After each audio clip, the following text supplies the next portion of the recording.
Dan konteksnya berbicara tentang pembangunan jemaat dan bukan keselamatan individual.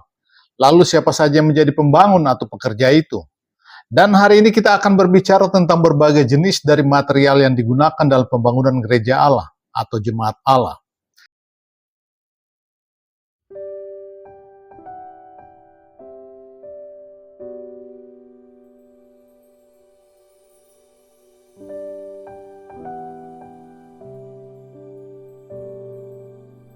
Hari ini kita masih melanjutkan pembahasan kita tentang ayat yang menjadi dasar dari doktrin purgatori ini.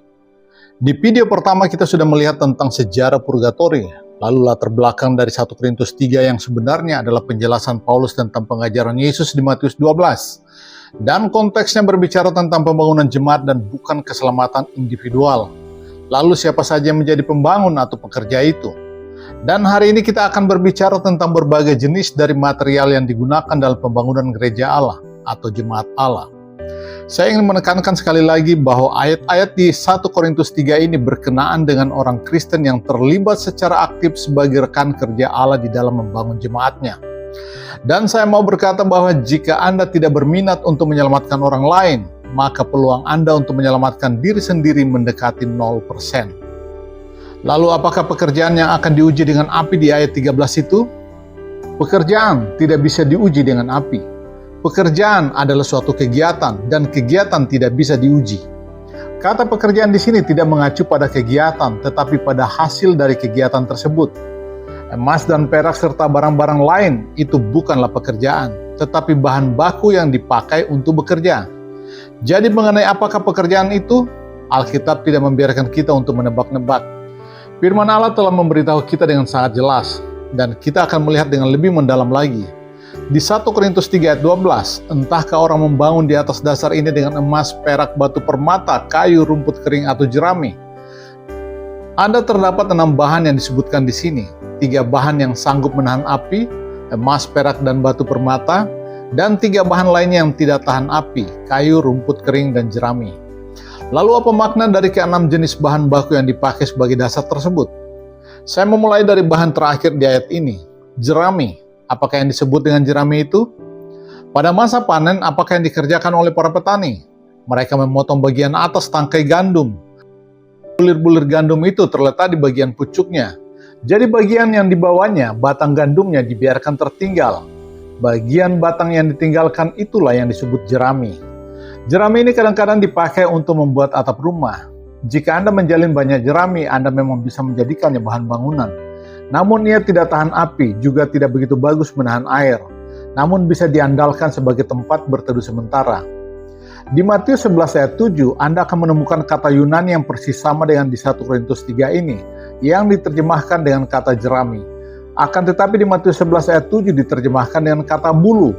Yesus berkata, untuk apakah kamu pergi ke padang gurun, melihat bulu atau jerami yang digoyangkan angin kian kemari? Dan saat itu Yesus sedang berbicara tentang Yohanes Pembaptis. Dari segi kualitas Yohanes Pembaptis bukanlah bulu, dia juga bukanlah jerami. Kualitas Yohanes Pembaptis lebih mendekati emas.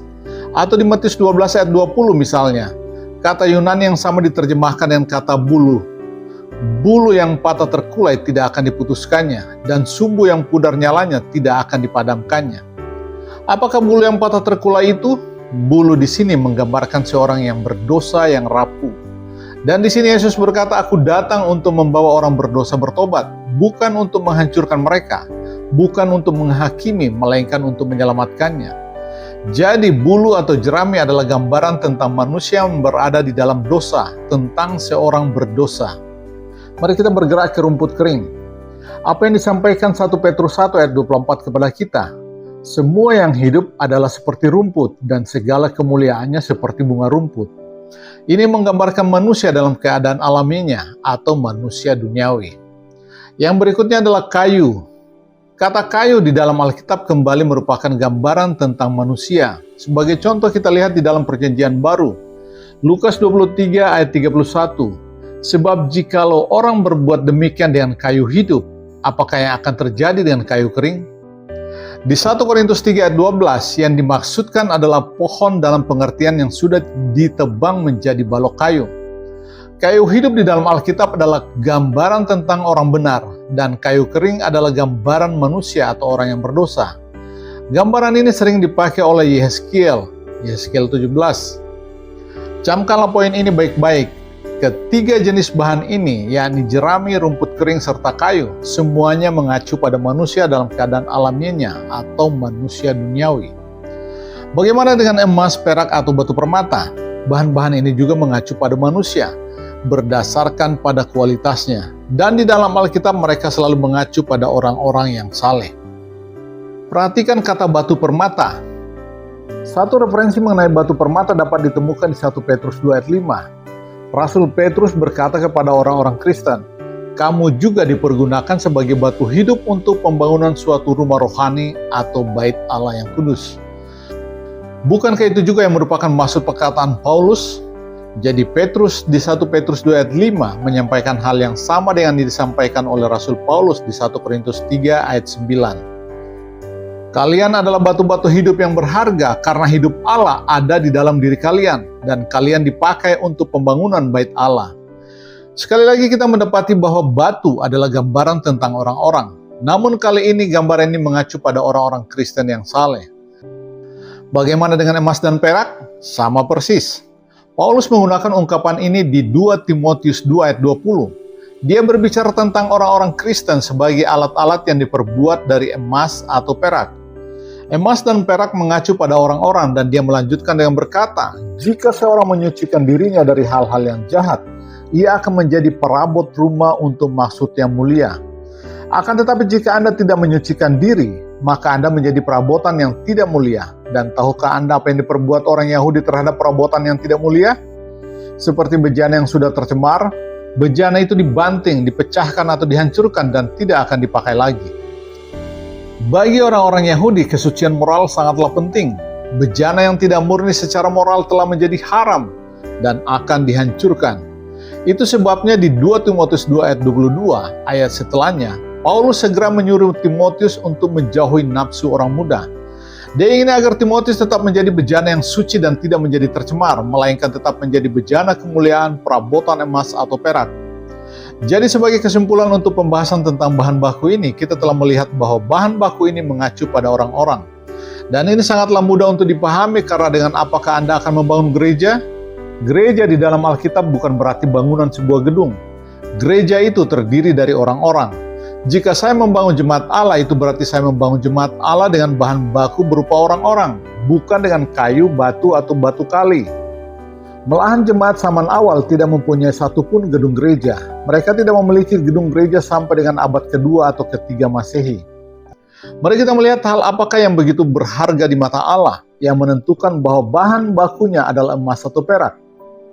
Iman kita, itulah yang berharga. Di 1 Petrus 1 ayat 7, iman Anda bahkan lebih berharga daripada emas. Orang yang belum dilahirkan kembali tidak memiliki iman. Dia boleh saja menyebut dirinya Kristen, mungkin saja dia pergi ke gereja setiap minggu, akan tetapi dia tidak memiliki iman. Orang semacam ini adalah jenis kayu, rumput kering, dan jerami. Saya tidak ingin membangun gereja semacam itu. Ada banyak sekali gereja yang sebenarnya hanya merupakan pusat kegiatan masyarakat. Hanyalah kumpul-kumpul sosial, di mana setiap orang datang untuk bertemu dengan para sahabatnya. Karena jika mereka tidak masuk gereja, maka kawan-kawannya akan bertanya, "Kemana saja kamu? Apa yang terjadi denganmu? Apakah keadaanmu sedang buruk? Atau apakah kamu sedang sakit?" Oh, tidak. Anda harus membuktikan bahwa Anda baik-baik saja, bahwa bisnis Anda sedang berkembang, Anda belum bangkrut, jadi Anda harus menunjukkan wajah Anda di gereja. Jika kita melakukan hal itu, berarti kita sedang membangun gereja yang duniawi, yang secara rohani mati, sama seperti jemaat di Sardis. Kamu mengira dirimu hidup, padahal kamu mati. Wahyu 3 ayat 1. Itulah hal yang terjadi pada gereja. Jika secara rohani Anda mati, berarti Anda hanyalah jerami, rumput, dan kayu kering. Anda hanyalah manusia duniawi. Sekarang kita bisa mengerti apa yang menjadi keprihatinan Paulus pada jemaat Korintus. Karena sejak awal di 1 Korintus 3 ayat 1 dia berkata kepada mereka, "Dan aku, saudara-saudara, pada waktu itu tidak dapat berbicara dengan kamu seperti dengan manusia rohani, tetapi hanya dengan manusia duniawi yang belum dewasa di dalam Kristus." Paulus adalah orang yang sangat berterus terang, sangat belak-belakan. Dia berkata kepada mereka, kalian adalah manusia yang dikuasai dengan kedagingan, manusia duniawi. Oh, dia tidak diplomatis seperti saya. Paulus langsung menyatakan kebenarannya. Aku tidak bisa berbicara dengan kamu sebagai manusia rohani, karena kalian adalah orang-orang duniawi. Aku ingin agar kalian semua menjadi emas, perak, dan batu permata. Dan bagaimana caranya agar kalian bisa berubah dari kayu, rumput kering, dan jerami menjadi batu permata, perak, dan emas? Dengan melalui iman. Hanya ada satu hal yang berharga di mata Paulus, dan hal itu adalah Kristus.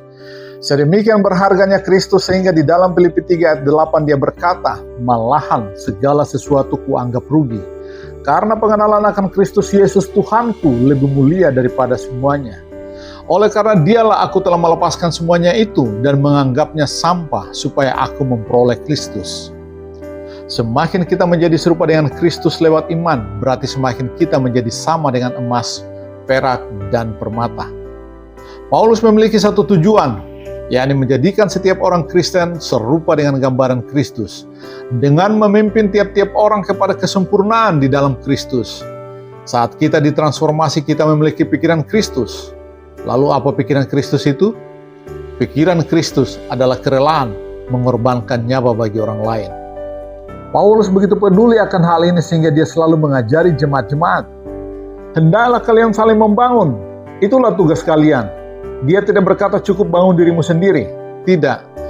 Di Roma 14 ayat 19 dan di 1 Tesalonika 5 ayat 11, di sana dia mengucapkan hal yang sama, yakni saling membangun. Perkara membangun jemaat ini bukan hanya merupakan tanggung jawab pendeta saja atau Paulus, tetapi setiap orang Kristen memiliki tanggung jawab untuk saling membangun satu dengan yang lain. Anda bisa mengerjakannya, karena pasti selalu akan ada orang Kristen yang lebih mudah secara rohani dari Anda, dan mereka bisa Anda bantu. Atau bahkan jika Anda baru saja menjadi orang Kristen, ada banyak orang non-Kristen yang bisa Anda bantu dengan membawa mereka masuk ke dalam kerajaan Allah. Selalu akan ada pekerjaan yang bisa Anda lakukan. Meskipun pekerjaan itu pada awalnya sangat terbatas, yang jelas selalu ada bidang pekerjaan bagi Anda untuk melayani Tuhan, jika Anda berniat untuk melayani. Kita akan melanjutkan pembahasan kita di video berikutnya tentang hari Tuhan. Yohanes 8 ayat 31-32, jikalau kamu tetap dalam firman-Ku, kamu benar-benar adalah murid-Ku, dan kamu akan mengetahui kebenaran, dan kebenaran itu akan memerdekakan kamu.